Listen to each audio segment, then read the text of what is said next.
Hi everybody! Hoje vamos estudar a passive voice, ou voz passiva.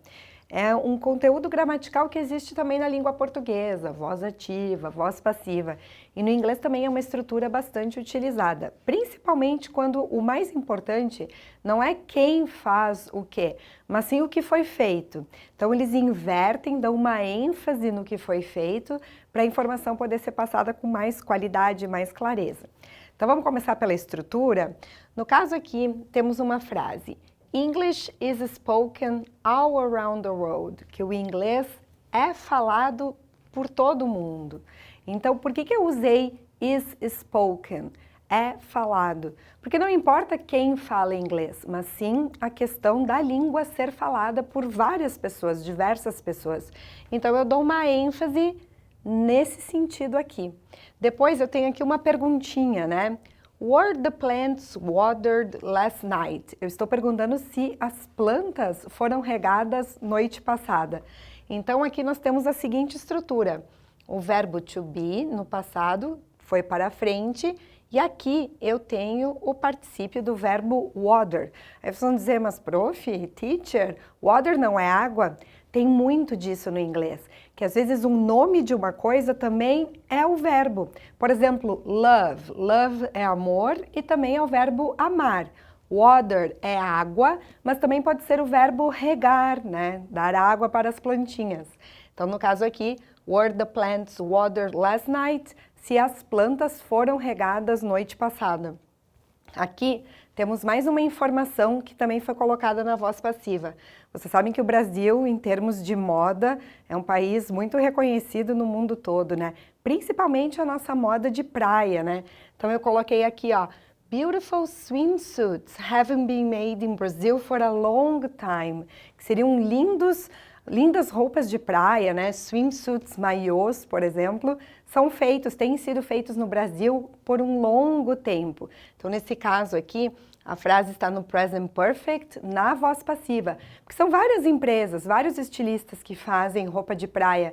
Então, não importa exatamente quem, mas o fato, o assunto de que aqui no Brasil é feita uma moda de praia belíssima. Então, vamos dar uma olhadinha de novo na estrutura? O que acontece com a estrutura da voz passiva? Ela tem a seguinte fórmula, então.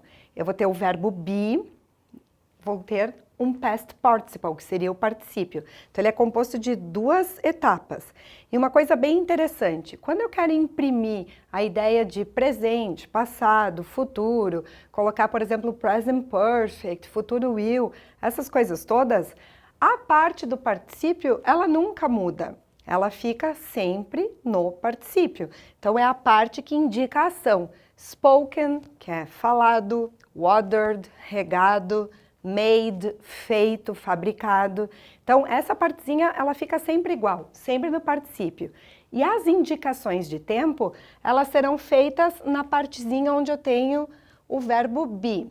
Então, por exemplo, no simple present, o be vai assumir as seguintes formas. I am, he, she, it is, you, we, they are. Se eu quiser colocar no passado, a forma be vai se transformar.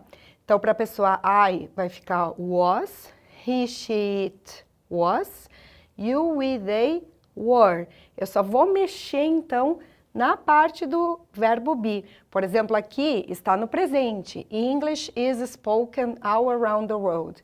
E aqui está no passado e na forma interrogativa. O que fazemos na forma interrogativa? Colocamos o auxiliar para frente do sujeito, que no caso aqui é the plants. Então, eu passei o were, que está funcionando como auxiliar, para frente.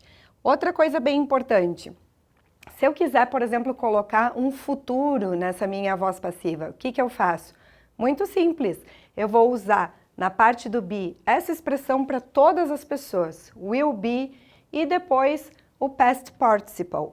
E aqui no final, vocês viram, eu coloquei um exemplo de present perfect, né? Porque eu coloquei que a moda brasileira, né? Brazilian beautiful swimsuits, lindas roupas de praia, lindos maiôs, têm sido feitos no Brasil por um longo tempo, ou seja, começou lá no passado e continua. Como é que eu faço então o present perfect na voz passiva? Muito simples.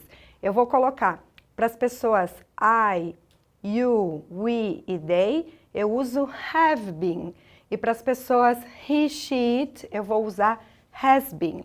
Então, lembrando, quem vai dar essa noção de tempo para a voz passiva é essa partezinha aqui, a parte do verbo be. E a parte do verbo de ação, ela fica sob responsabilidade do past participle. Lembrando, existem os past participles que são regulares, como watered, que terminam em ed, e temos os irregulares, como spoken e made. E onde é que mesmo que a gente acha esses verbos irregulares, existe uma tabelinha chamada tabela de verbos irregulares, em qualquer mecanismo de busca da internet, é bem fácil de achar.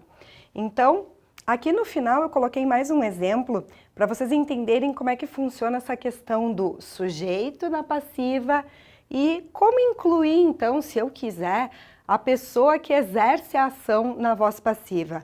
Muito simples.